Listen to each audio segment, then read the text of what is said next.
de ce renvoi-là sur les droits linguistiques au Manitoba prouve qu'une assemblée avec des membres en trop peut être illégale si ces membres n'ont pas été élus dans le cadre d'une loi conforme.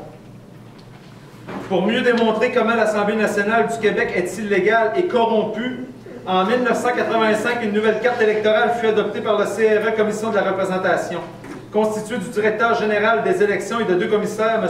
Guy Bourassa et Marc-André Lessard. Or, ces deux commissaires ont été nommés le 18 décembre 1982. Retenez la date. Retenez la date.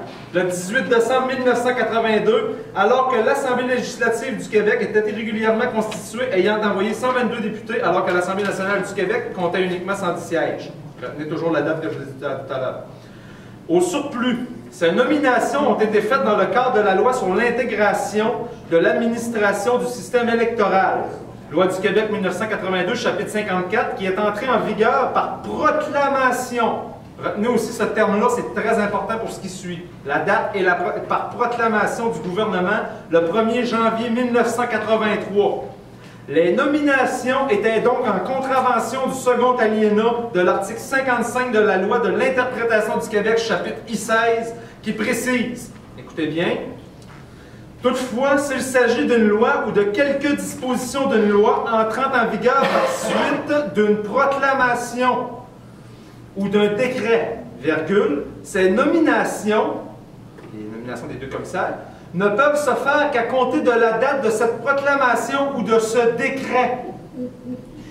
Donc, on peut considérer que l'Assemblée nationale viole même ses propres lois. Voilà. Il n'y a rien qui tient debout au Québec. Ils ne respectent pas la Constitution du Canada. Puis, on n'est pas colonisés, on peut se gérer nous autres mêmes, mais ils ne sont même pas capables. Ils ne respectent même pas leur propre point d'interprétation. Fait que, hey, on va les ramener à l'ordre avec au moins la Constitution du Canada. Ils n'auront pas le choix au moins de se tenir tranquille. Il n'y a plus rien qui les gouverne, c'est la preuve. Ils n'ont même pas besoin de respecter leurs propres dispositions. Bon.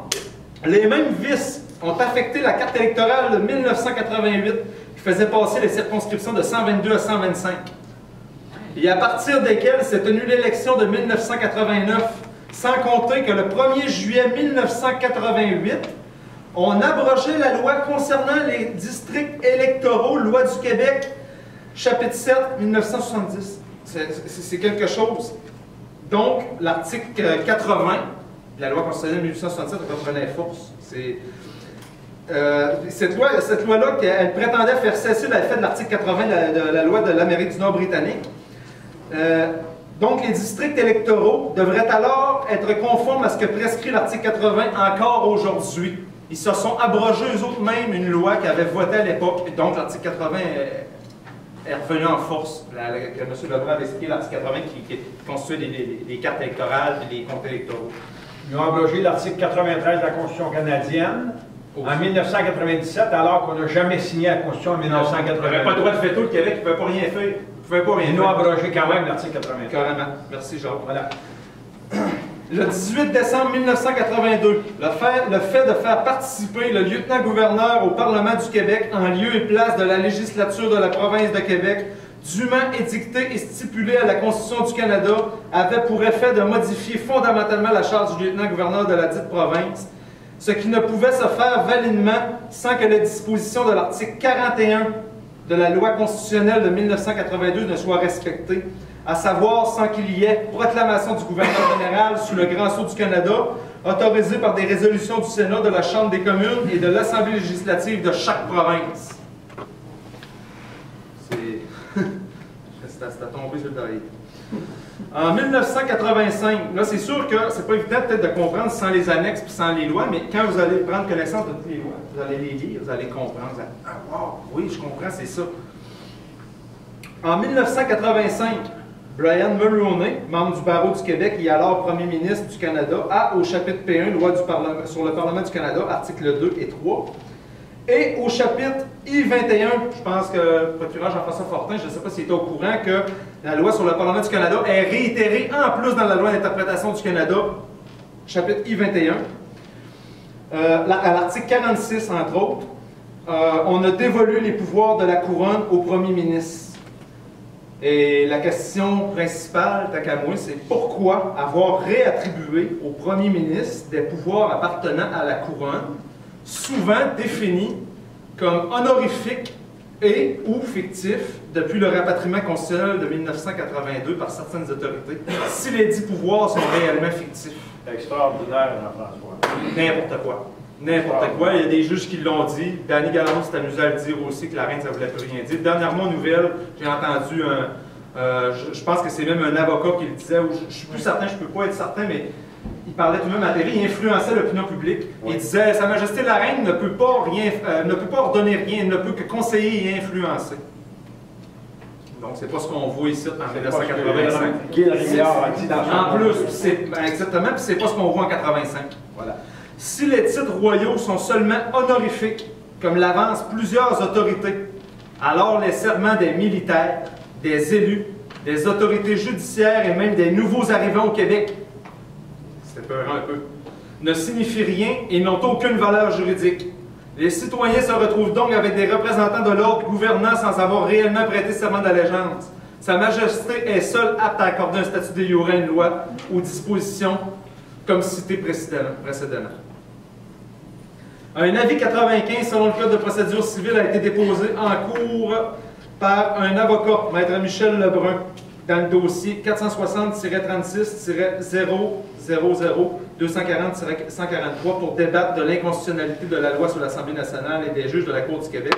Et par la même occasion, la légalité de toutes les lois privées du Québec, créées depuis 1968, est contestée. Je vais prendre quelque chose, je vais vous lire quelque chose rapidement. C'est une lettre qu'on a reçue du barreau en 2012 qui venait complètement dire le contraire de ce que les autres ont avancé à Michel Lebrun. Même les lettres qui menaçaient Michel Lebrun. On va vous lire ce que le bâtonnier nous avait répondu. C'est le bâtonnier lui-même qui nous a répondu. L'avocat en chef de tous les avocats du Québec. À ce moment-là, on n'avait pas d'avocat. Il s'est moqué de nous autres. Il dit, ah, ces gars-là sont pas capables de faire la preuve. On va montrer qu'ils ont des droits. Bon, écoutez bien ça. Moi, j'avais envoyé des lettres des mises en demeure au gouvernement, au procureur général du Québec, au barreau du Québec et à Revenu Québec aussi, pour qu'ils répondent à des questions. Ils n'ont jamais répondu, sauf le barreau. Ils ont répondu une fois. Monsieur, j'accuse par la présente réception de votre lettre de mise en demeure portant la date d'assermentation du 3 mai 2012. En vertu des dispositions prévues à l'article 23 du Code de profession, écoutez bien ça, Loi revisée du Québec, chapitre C26, la principale fonction du barreau du Québec est d'assurer la protection du public. Puisque vos allégations semblent attaquer la légalité de certaines dispositions législatives, le recours aux tribunaux pourrait constituer une alternative pour vous. Je vous prie de recevoir mes salutations distinguées. Louis Masson, le bâtonnier du Québec. Extraordinaire. On va le voir la suite. Retenez ça. Pour débattre de l'inconstitutionnalité, bon, Michel Lebrun a déposé un avis 95 pour débattre de l'inconstitutionnalité des lois de l'Assemblée nationale. Bon, en même temps, automatiquement, on conteste toutes les lois privées du Québec, créées pour 68. Puis, entre autres, il y a le paragraphe 74 du renvoi relatif aux droits linguistiques qui précise, qui vient confirmer tout ça, que tout ce qui naît de quelque chose d'illégal est susceptible d'être contesté. Tout ce qui naît de quelque chose d'illégal est susceptible d'être contesté. C'est la Cour suprême elle-même qui le dit. C'est pas moi. Cependant, pourquoi le procureur général du Québec refuse de débattre de cet avis 95 qui est pourtant un droit, comme l'a mentionné le juge Paul Denegan, à moi, à l'un des signataires de ce document? Si nous avons tort, pourquoi ne semble-t-il pas vouloir en débattre avec nous? Il doit absolument le faire, ne serait-ce que pour redorer la confiance des citoyens à l'administration de la justice. Voir l'allocution de Beverly McLachlan, vous allez pouvoir l'avoir en possession. Maître Lebrun a même reçu des lettres provenant du barreau du Québec lui demandant de cesser ses procédures afin de protéger la profession d'avocat au Québec et donc la légalité des lois au Québec en vertu du Code de déontologie des avocats du Québec, articles 2.01 et 2.01.01. C'était les deux dispositions qui étaient mises dans les lettres que Maître Lebrun a reçues. Tu as déjà eu ces lettres dans ta possession. Monsieur Normandin. Oui. Je précise que c'est un code de nature privée, ce qui est contraire au code criminel à l'article 50.1b. L'article 50.1b, là, c'est une disposition qui est très importante à prendre en considération. C'est la disposition qui protège pas mal tout le monde, y compris même n'importe quel policier ou quoi que ce soit, C'est ce qui fait que les avocats doivent faire fi de leur code de déontologie puis doivent dénoncer quand même ce qui se passe. On va aller lire l'article 50.1b. Donc, l'article 50.1b. Attendez que je le retrouve, là. OK. Aider un ressortissant ennemi à quitter le Canada ou ne pas empêcher la trahison. B.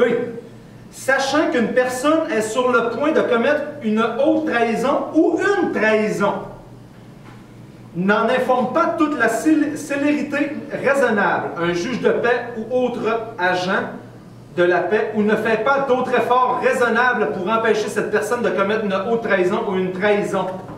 La peine. Quiconque commet une infraction visée au paragraphe 1 est coupable d'un acte criminel et passible d'un emprisonnement maximal de 14 ans. Donc, vous avez n'importe qui a le droit d'aller dénoncer une trahison, une haute trahison. Je dénonce la trahison et la haute trahison. Quelqu'un me seconde? Oui. C'est ça, par 25 ans stade olympique. En vertu de l'article 50.1b. Toujours en vertu de l'article 50.1b du Code criminel. C'est fondé contrairement au gouvernement. Donc, de menacer Michel Lebrun de dire « t'as pas le droit de dénoncer ça », il viole l'article 50.1b, parce que Michel voulait dénoncer ça, donc automatiquement la trahison. OK? Il viole le Code criminel en vertu du Code de déontologie. Code de... Hey, c'est du droit... Le Code criminel, là, c'est une forme de droit public, si on peut s'exprimer ici. Parce que, oui, parce que tout le monde doit s'y conformer, ainsi que l'État, et nous autres aussi. En plus, il insistait quelqu'un avec Michel. Ben oui, il oblige Michel à violer l'article 50.2, parce que Michel est au